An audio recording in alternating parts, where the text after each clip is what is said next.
Les arts martiaux associés que je préside, mon groupe de style AFAMA de la FFKMA, rassemble toutes les pratiques liées au karaté classique, mais dont les styles peuvent être parfois plus anciens. Et donc, il y a plusieurs possibilités donc à l'AFAMA et tout le monde est le bienvenu.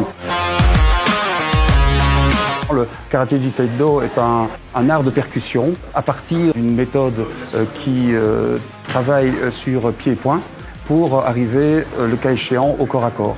Ce qui nous permet alors de développer toutes les aptitudes en autodéfense. Donc on travaille beaucoup sur une conjugaison santé, bien-être et efficacité.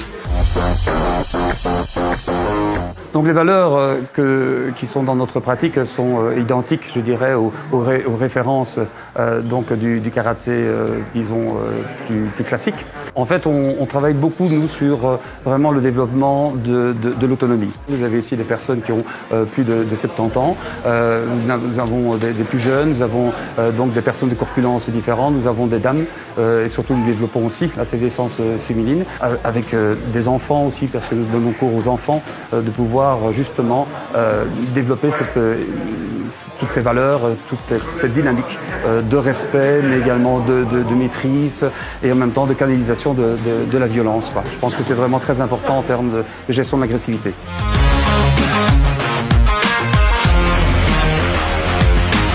Oui, pour la gente féminine, ce que nous incluons dans notre pratique au niveau de l'autodéfense, c'est de l'autodéfense comportementale. C'est pour ça que justement, quand on parle de Jiseido, c'est de se former soi-même. Et donc, ça appelle pas simplement le travail purement technique, mais le travail de la gestion émotionnelle.